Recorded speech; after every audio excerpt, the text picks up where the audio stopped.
Hello, this is L.Reyes, and I am presenting my Module 7 video with the 4 prompts dealing with deontology versus teleology. The first prompt being Nevada versus Farmer. So in this prompt, I am choosing to critique the Nevada Supreme Court's appeal, as I do not believe that this specific case was about the minority issue at all. I do believe that the affirmative action, racial divisiveness was not Farmer's issue with bringing forth the suit against the university. I am critiquing with a deontological ethical theory in mind, believing that any person should not be given a salary based on an uncontrollable factor of their being. The case brought forth by Farmer was, in my mind, entirely about the bonus salary that the man was paid and that she was not. The bonus was admitted by the university, given to the man for no other reason than that it was a part of their diversity bonus hiring because he was African American. That she, because she was Caucasian American woman, did not deserve. Even though they did eventually hire her later on, proving that she was in fact qualified for the job, for the position, but not qualified for that $7,000 bonus. I think that attaching money to a characteristic like race is not in line with the moral obligations for fair decision-making of a person's salary or bonus. I actually believe that the minority programs like affirmative action that do promote diversity, employment, hiring, opportunities within a company, or in this case, university, is correct. I do believe that affirmative action can be utilized in justifiable ways to give chances to those that would otherwise be based on giving up for already empowered populations. Minorities or any disenfranchised people should be given support that help them to achieve the same opportunities that advantage people like middle or upper middle or beyond class Caucasians do receive. However, I do not believe that any person should receive more salary based on their gender, race, ethnicity, background, or sexual orientation. This is where the violation of the Equal Pay Act and Civil Rights Act was made to me. As a person's qualifications and employee-based results that are noticed by a company should be the reason behind any bonus, not based on something that a person is not in control of, like their gender, race, sexual orientation, background, or ethnicity. Prompt 2, Watchmark Continental Corporation. This dilemma is one that every business in the world, unfortunately, faces. It's a big topic in America, big political topic, one that makes a company choose between their local economy and their local employees versus being a part of the world market on a global scale. So expansion is not the only trouble faced by businesses when weighing outsourcing versus local employment. They have to think about survival in business, the nature of business. It's what it's all about. Unfortunately, quality and or companies' employees become secondary to survival and monetary success, oftentimes in business. Even in the most earnest and sincere businesses, this can happen, unfortunately. I believe that Watchmark Continental Corporation was thinking in a teleological perspective in their decision to outsource their employees. Outsourcing employees is solely based on saving money. India is an impoverished nation. Their employees work for much less due to the cost of living difference from the United States. Being a small company at the time compared to IBM is also something that I'm taking into consideration, because Watchmark Continental Corporation was trying to actually compete with IBM in the technology marketplace, which makes for a huge understanding of why they would ultimately make the utilitarian choice to outsource their employees over local employment, which would cost them more. From a deontological perspective, Watchmark Continental Corporation was outweighing their local economy and their local employees by replacing them with India's cheaper employees, in the hopes of being able to run on a global market with their product.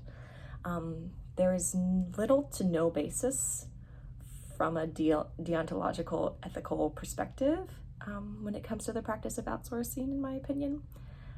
There is no deontological ethics to make on an impact on a local level. They want to survive in the marketplace. That is it. Thinking on a universal level of deontology in regards to faith in the company and their product has relevance for outsourcing, since this seems to be deemed the only way the company could have survived. Therefore, the universal principle of survival for the company kind of overshadowed or perhaps outweighed the duty for their local employees' lives. This is where the company's mission to outsource merges with both the ethical theories of deontology and teleology.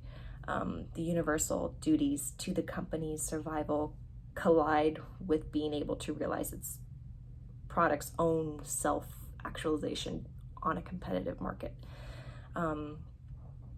The teleological specific end of the product to reach mass market meets the situational ethics that anoint it to a deontology. The outsourcing is a faith-based jump that does not get the business towards local, but leaps right over local towards a universal end, in my opinion. Prompt 3, Canadian diversity legislation. Diversity in Canada, workers go towards keeping 4 protected groups present and supported within the workplace. The workplace that is commonly already heavily made up of men, no disabilities, and well-educated and coming from majority backgrounds, who also earn majoritively more than the 4 protected groups. The 4 protected groups of Canada are women, Aboriginal people with disabilities, and the visible minority. Canada does not have as much federal regulation and laws as the United States does. Canadian government is not as powerful as the United States federal government is here. The United States, we are used to abiding by 2 points of law, federal and state. In Canada, 90% of their laws come from territory or province, and 10% is federal, so it is flipped. In Canada, there is a sense of self-governing that is not always present in the United States, even though many people wish it were so. This is because of that federal to province flip that we don't see here in America. In the United States, federal laws and regulations are always above state laws, so state, federal. Therefore, there can be times when a state law in America is overlooked and bypassed because the federal ruling on the matter takes precedent. In Canada, the territory comes on top, leading to territorial ownership of laws. As the Canadian government has less federal power, the people have a sense of empowerment over the government at times. This can be very much the case with the 4 protected groups. Of course, there are always groups left out, but one federal law is the Canadian Human Rights Act, forbidding discrimination against race, gender, sexual orientation, disability, and other specific grounds from an employer. This overrides the territorial law, always. There is a Canadian Employment Equity Act in 1986, though, which works to encourage employers to hire diversely in order to avoid year-end fees for not meeting their targets of diversity employment. All targets are reported publicly, and all the subsequent fees a company renders over the course of the year from not meeting their targets are also made public. So a company who holds their reputation highly with being on the side of diversity in their workplace, or even just a company that wants to avoid bad publicity, will abide by this Diversity Hiring Act encouragement. This works much better than America's affirmative action, which can often pit men against women, minority against majority, as I just previously discussed in Farmer versus Nevada case, that even when a situation has nothing to do with race, gender, disability, or background, the issue becomes focused on these issues. With something like affirmative action here in America, because everyone immediately connects affirmative action with minority being against the majority. With less federal oversight in Canada, plus an encouragement of business to hire diversely, it is easier for an employer in Canada to comply with their provincial laws or territorial laws, because it's less intrusive and divisive. The diversity is highly encouraged rather than contentiously demanded as an intrusion on the employer's rights.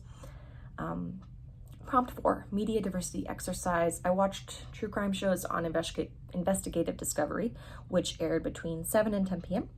I immediately noticed that most of the commercials were redundant. The commercials were for Red Lobster, Planet Oat Milk, T-Mobile, Humira, and AutoNation. It went back and forth between a male speaker, female speaker between each commercial. The only stereotype that I did notice was that all of the commercials featured Caucasian American actors. The audience I saw targeted with these advertisements were towards a Caucasian consumer market, meaning successful enough Caucasian Americans who are at a position in their life to be able to buy products.